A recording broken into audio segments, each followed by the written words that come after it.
अभिनंदन। हरे कृष्णा कृष्णा कृष्णा हरे हरे, हरे राम राम राम हरे हरे। और एक बार बोलो खूब जोर से, हरे कृष्णा कृष्णा कृष्णा हरे हरे, हरे राम राम राम हरे हरे। मैं सर्वप्रथम अपने परम आराध्यतम गुरुपाद पद्म जगत गुरु नित्य लीला प्रविष्ट ओम विष्णुपाद अश्वतस्य शिष्य शिल भक्ति वेदांत नारायण गोस्वामी महाराज जी के श्री चरण कमलों में अनंत कोटि दंडक प्रणाम ज्ञापन करता हूँ। तदनंतर नित्य लीला प्रविष्ट ओम विष्णुपाद अष्टोदश शिष्य शिल भक्ति विज्ञान भारती गोस्वामी महाराज जी के श्री चरण कमलों में मेरा अनंत कोटि दंडक प्रणाम।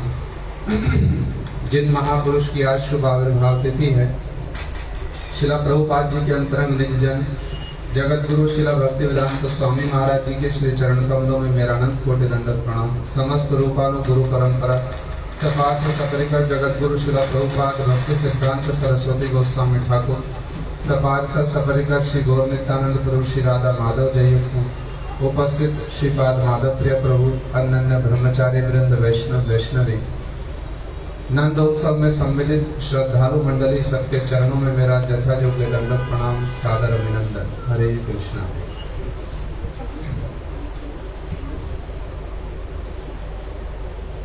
जैसा कि आप लोगों ने सुना है, आज एक बहुत ही विशेष दिन है। हम गौड़ीय वैष्णवों के लिए आनंद उत्सव है साक्षात। गत कल्य भी हम लोगों ने इन सब कथाओं को श्रवण किया,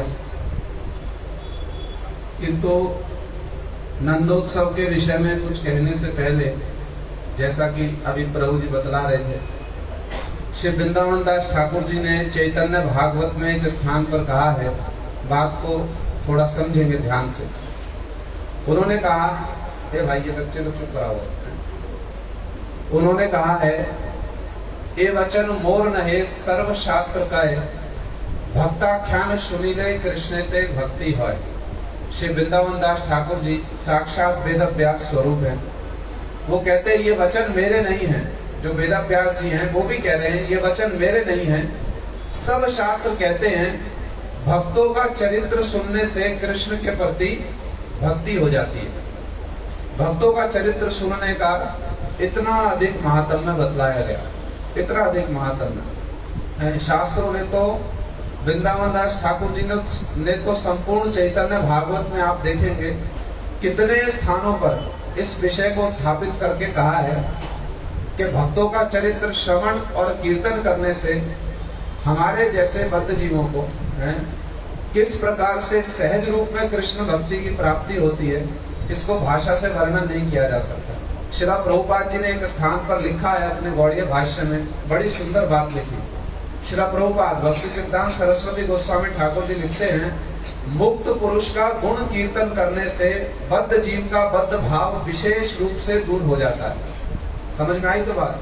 मुक्त पुरुष का गुण कीर्तन करने से बद्ध जीव का जो बद्ध भाव है विशेष रूप से दूरीभूत हो जाता है। इतने मुक्त महापुरुषों के चरित्र की महिमा कही गई। इसलिए वेद व्यास जी ने भी आप देखें श्रीमद् भागवत की रचना की, कितने भक्तों का चरित्र लिखा। प्रहलाद महाराज जी का, ध्रुव महाराज जी का, अम्बरीश महाराज जी का, कितने भक्तों का चरित्र। वृंदावन दास ठाकुर जी ने चैतन्य भागवत लिखी, महाप्रभु के सब परिकरों का चरित्र लिखा। पुंडरीक विद्यानिधि जी, स्वरूप दामोदर जी, कृष्णदास कविराज गोस्वामी जी ने चैतन्य चरितामृत लिखी, महाप्रभु के असंख्य परिकरों की महिमा लिखी। कोई शास्त्र ऐसा नहीं है जिसमें भगवान के साथ साथ उनके भक्त की महिमा का गुणगान नहीं किया गया। हमारे रूपानुगुरुवर्गों का विचार है, हमारे जो रूपानुगुरुवर्ग हैं उनका विचार है, यदि विषय को, जो विषय है ना, दो पक्ष हैं परमार्थ के, एक विषय है एक आश्रय है। कृष्ण विषय है, उनके भक्त आश्रय हैं। तो हमारे रूपानुगुरुवर्गों का विचार है, यदि कोई विषय को संपूर्ण रूप में प्राप्त करना चाहता है, माने यदि कोई कृष्ण को संपूर्ण रूप में प्राप्त करना चाहता है, जब तक उनके भक्तों का आश्रय नहीं लेगा, क्योंकि कृष्ण स्वयं भी यदि स्वयं को देना चाहे पूरा नहीं दे सकते, कुछ बाकी रह जाएगा। स्वयं भी यदि स्वयं को देना चाहे कृष्ण, पूरा नहीं दे सकते, बाकी रह जाएगा। राम जी दे सके? दंडकारण्य के ऋषियों ने प्रार्थना की थी, हमको दे दो गोपी भाव, दे सके? नहीं दे सके। क्या कहा? अगले अवतार में, कृष्ण अवतार में मिलेगा। तो कृष्ण अवतार में जब आए दंडकारण्य के ऋषि, गोपी देह धारण करके मिल गया उनको ना, उनको ब्रज गोपियों का अनुगत्य करना पड़ा, अनुगत्य करना पड़ा, बिना अनुगत्य के नहीं मिलेगा। इसलिए कृष्ण स्वयं भी यदि स्वयं को देना चाहें, पूरा नहीं दे सकते। प्रभुपाद जी कहते कुछ बाकी रह जाएगा, किंतु प्रभुपाद जी लिखते हैं कृष्ण भक्त इतने उदार है, इतने उदार कि वो कृष्ण को द्वार द्वार पर जाकर वितरण करते हैं। कृष्ण भक्त इतने उदार है। इसलिए श्रीला प्रभुपाद जी ने कहा जो कृष्ण भक्त है ना, महाप्रभु के भक्त, महाप्रभु महावदान्य है, महाप्रभु के भक्त जो है वो महावदान्य है। ऐसा इन महापुरुषों का, रूपानु गुरुवर्गों का अपरिमित चरित्र है, अपार उनका चरित्र है। जिन महापुरुष की महिमा को हम लोग सुन रहे हैं, क्या कहें उनके विषय में। हमारे गुरु महाराज जी आज के दिन मथुरा में, आज प्रातः काल भी गुरु महाराज जी की कथा जिन लोगों ने सुनी होगी, कितनी भूरी भूरी हृदय से गुरु महाराज जी उनकी महिमा का गुणगान कर रहे हैं। अब क्योंकि समय भी बहुत संक्षिप्त है, तो उनके बड़े विस्तीर्ण जीवन के कौन कौन से पक्ष को स्पर्श किया जाए, ये भी बड़ा कठिन हो जाता है, बड़ा कठिन हो जाता है कहना। किंतु श्री नरोत्तम दास ठाकुर जी ने अपने कीर्तन में एक बात कही है, जिसको बड़े ध्यान से हमको समझने की आवश्यकता है। नरोत्तम दास ठाकुर जी ने कीर्तन में लिखा, गुरु मुखा पद्मा वाक्या चित्ते ते करिया क्या आर ना करिया मने आशा। शिष्य का कर्तव्य है, जो आदर्श शिष्य होगा ना, मेरे जैसा नहीं, आदर्श शिष्य जो है उनका कर्तव्य है, उनका विचार क्या है, उनका फर्म डिटर्मिनेशन होता है। श्रीला प्रभुपाद जी कहते हैं फर्म डिटर्मिनेशन। वो फर्म डिटर्मिनेशन क्या है? गुरु मुखा पद्मा वाक्या चित्ते ते करिया क्या।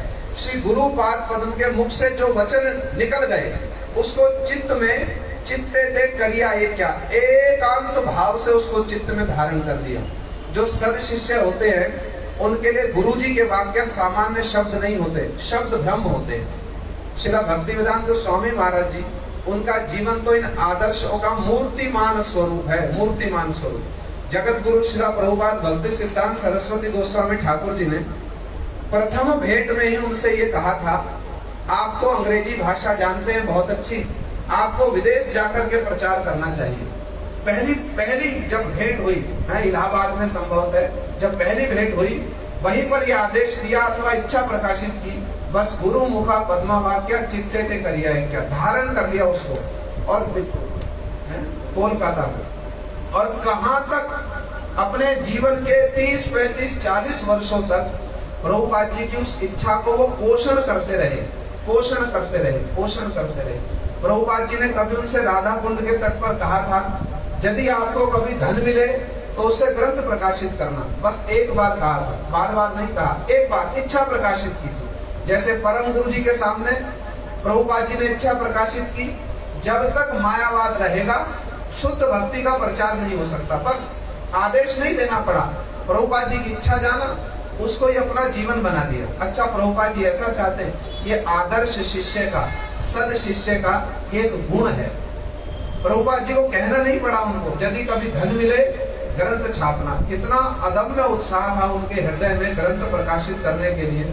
अभी सुन रहे थे ना, स्वयं भिक्षा संग्रह करते, ग्रंथ छापते, अनुवाद करते, प्रकाशन कराते, वितरण करने भी जाते। उनके जीवन का संघर्ष यदि देखे, सुने, पढ़े ना, पाषाण हृदय भी, जो पाषाण सदृश हृदय भी होगा ना, वो भी पिघल जाएगा। ऐसा उनका जीवन है। अद्भुत संघर्ष किया अपने गुरुपाद पद्म की इच्छा को पूरा करने के लिए। साधारण रूप में प्रचार नहीं हो गया है। कितनी अचिंत्य महिमा है उनकी, कितना अचिंत्य प्रभाव है उनका। ऐसे धर्म अराजकता के स्थान पर जाकर भी सनातन धर्म का, विशुद्ध सनातन धर्म का कैसा विपुल प्रभाव उन्होंने प्रवाहित किया है, इसको भाषा से वर्णन नहीं किया जा सकता। और उस प्रवाह को प्रवाहित करने के लिए उन्होंने जो भावना, जो सेवा वृत्ति, अपने रूपानु गुरुवर्गों के, अपने संप्रदाय की जो सेवा वृत्ति उन्होंने प्रकाशित की, अतुलनीय है, अतुलनीय। इसलिए श्री श्रीधर गोस्वामी महाराज जी, हमारे रूपानु गुरुवर्ग, उनको शक्त्यावेश तक कहा कि भगवान की विशेष शक्ति इनमें प्रकाशित हुई है, विशेष शक्ति। हमारे गुरु महाराज जी भी कहा करते थे, बाल्यकाल से ही आज उनका शुभ आविर्भाव है। बाल्यकाल से ही बड़ा असामान्य जीवन था उनका, बड़ा असामान्य, साधारण शिशु के समान नहीं था। जैसे जीव गोस्वामी जी, उद्धव जी, इनका बाल्यकाल यदि आप देखें सामान्य शिशु की भांति क्रीड़ा नहीं करते थे। नारद जी का जीवन आप देखें, 5 वर्ष के छोटे से बालक है और उनकी मैया दासी है और उनके घर के पास में ये वर्षा ऋतु के 4 मास चल रहे हैं ना, इन्हीं 4 मास में संत लोग आ गए। 5 वर्ष के बालक थे नारद जी और रात दिन उन संतों की सेवा में लगे रहते थे। असामान्य जीवन है। गुरु महाराज जी कहते थे इनका जीवन भी ऐसा ही असामान्य है। छोटी सी आयु से आप देखिए कितनी संगठन क्षमता थी, अद्भुत संगठन क्षमता थी, इतने सुबुद्धिमान। अब मुक्त महापुरुषों के लिए ये सब शब्द भी ना बड़े छोटे प्रतीत होते हैं, किंतु हमारी डिक्शनरी में, हमारे शब्दकोश में तो यही शब्द है, तो इसलिए इन्हीं शब्दों से उनकी महिमा कहेंगे। इतनी अद्भुत उनकी संगठन शक्ति थी।